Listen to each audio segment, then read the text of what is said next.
नमस्कार, MK news में आपका बहुत स्वागत है। आइए रुक करते हैं हरियाणा की खबरों की ओर। हरियाणा के मुख्यमंत्री नायब सिंह सैनी ने शुक्रवार को चंडीगढ़ में दिल्ली के उपराज्यपाल तरनजीत सिंह तन्नू से मुलाकात की।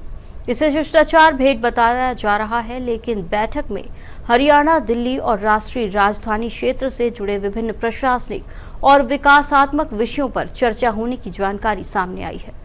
इसके अलावा दिल्ली में चल रहे पानी के संकट पर भी चर्चा हुई। अभी हरियाणा दिल्ली को 1000 क्यूसेक पानी दे रहा है। इससे दिल्ली में जल संकट के बीच बड़ी राहत पहुंची है। वहीं सूत्रों के अनुसार बैठक में तेजी से बढ़ते शहरीकरण, बुनियादी ढांचा विकास, जल प्रबंधन, ई गवर्नेंस और नागरिक सेवाओं को बेहतर बनाने जैसे विषय प्रमुख रहे। हरियाणा सरकार पहले से ही विजन 2047 शहरी अवसंरचना विस्तार और तकनीक आधारित प्रशासनिक सुधारों पर काम कर रही है, जबकि दिल्ली प्रशासन भी शहरी सेवाओं और प्रशासनिक दक्षता बढ़ाने पर जोर दे रहा है।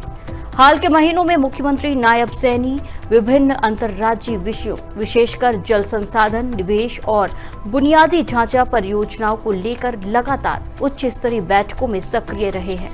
राजनीतिक जानकार इस मुलाकात को हरियाणा और दिल्ली प्रशासन के बीच सहयोग बढ़ाने की दिशा में अहम मान रहे हैं।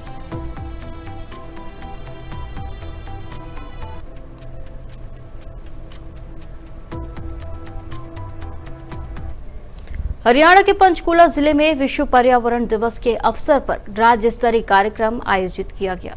पंचकूला के इंद्रधनुष ऑडिटोरियम में आयोजित कार्यक्रम में मुख्यमंत्री नायब सिंह सैनी मुख्य रूप से शामिल हुए, जहां उन्होंने किसानों और पर्यावरण से जुड़ी 2 महत्वपूर्ण परियोजनाओं की शुरुआत की। सबसे पहले सीएम सैनी ने जापान इंटरनेशनल कॉरपोरेशन एजेंसी यानी JICA के सहयोग से शुरू की गई सतत बागवानी संवर्धन परियोजना हरियाणा का शुभारंभ किया। उसके बाद हरियाणा एग्री बिजनेस और कोल्ड चेन केंद्र की आधारशिला भी रखी। विश्व पर्यावरण दिवस के अवसर पर आयोजित कार्यक्रम में सीएम सैनी ने पौधारोपण कर पर्यावरण संरक्षण का संदेश दिया। उन्होंने कहा कि प्रकृति के प्रति अपने दायित्वों का निर्वहन करना हम सभी की जिम्मेदारी है और पर्यावरण संरक्षण के लिए सामूहिक प्रयास जरूरी है। सीएम सैनी ने कार्यक्रम में क्लॉथ बैग वेंडिंग मशीन जैसी पहल की सराहना करते हुए कहा कि ये प्लास्टिक के उपयोग को कम करने और पर्यावरण अनुकूल जीवन शैली को बढ़ावा देने की दिशा में एक महत्वपूर्ण कदम है। उन्होंने बताया कि सतत बागवानी संवर्धन परियोजना का उद्देश्य किसानों की आय बढ़ाना, फसल विविधीकरण को प्रोत्साहित करना, आधुनिक कृषि अवसंरचना विकसित करना और पर्यावरण संरक्षण को बढ़ावा देना है। सीएम सैनी ने कहा कि पंचकूला में शुरू हुई ये महत्वाकांक्षी परियोजना हरियाणा के कृषि और बागवानी क्षेत्र को नई दिशा देने के साथ किसानों की आय बढ़ाने में भी अहम भूमिका निभाएगी। हम सब जानते हैं कि आज 5 जून आज विश्व पर्यावरण दिवस, वर्ल्ड एनवायरनमेंट डे, और इस अवसर पर मैं हरियाणा की धरती पर 2 ऐसी ऐतिहासिक परियोजनाओं का शुभारंभ हो रहा है जो न केवल हमारे किसान की आय बदलेंगी बल्कि हरियाणा की कृषि की पूरी कहानी को नए सिरे से लिखने का ये काम करेंगी।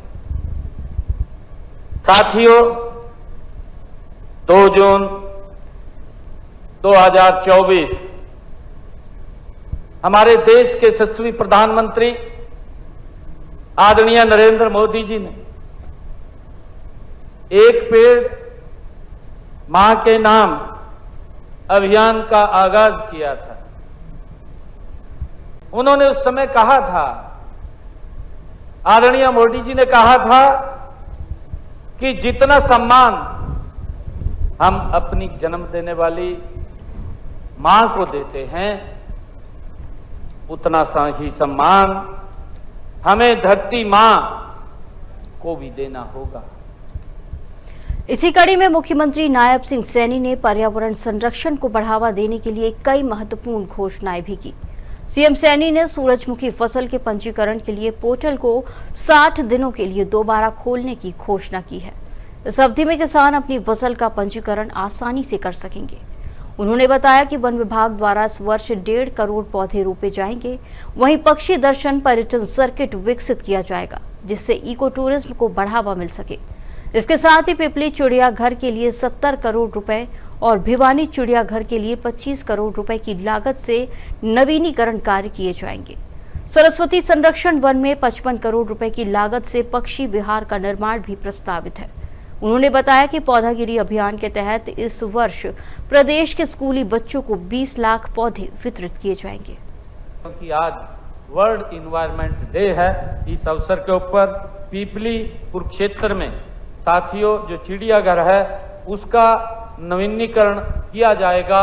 70 करोड़ रुपए की लागत से आज इसकी घोषणा करता हूं। और इसी प्रकार भिवानी में जो चिड़ियाघर है उसका भी नवीनीकरण किया जाएगा 25 करोड़ रुपए की लागत से। साथियों इसकी मैं घोषणा करता हूं। और इसी प्रकार मैं सरस्वती संरक्षण वन में जो 100 से भी अधिक साथियों प्रवासी पक्षियों के लाभ हेतु साथियों वहां पर पक्षी विहार का निर्माण किया जाएगा, जिसके ऊपर 55 करोड़ रुपए की लागत आएगी। इसकी भी मैं घोषणा करता हूं। और इसी प्रकार साथियों में कालेश्वर में जो राष्ट्रीय उद्यान में इको टूरिज्म तथा वन्य प्राणी पर्यटन को बढ़ावा दिया जाएगा और उसकी मूलभूत साथियों सुविधाओं के लिए, उनके विकास के लिए साथियों में 10 करोड़ रुपए की आज यहां घोषणा करता हूं। और इसी प्रकार पर्यटन की दृष्टि से स्थानीय प्रवासी पक्षियों के दर्शन हेतु सुल्तानपुर जो हमारा राष्ट्रीय उद्यान है, भिंडावास पक्षी अभ्यारण्य तथा कोटला झील नो को शामिल करके पक्षी दर्शन पर्यटन को सर्किट का विकास किया जाएगा। इसकी भी मैं आज घोषणा करता हूं। आज इन्वायरमेंट डे है। इस वर्ष विभाग द्वारा हरियाणा प्रदेश के अंदर 1.5 करोड़ पौधे एक पेड़ मां के नाम साथियों इस योजना के तहत लगाए जाएंगे, जिसमें 50 लाख पौधे वो मुफ्त वितरित किए जाएंगे। साथियों इसकी भी मैं आज घोषणा करता हूं। खबरों में फिलहाल इतना ही। आप बने रहिए MKN न्यूज के साथ। नमस्कार।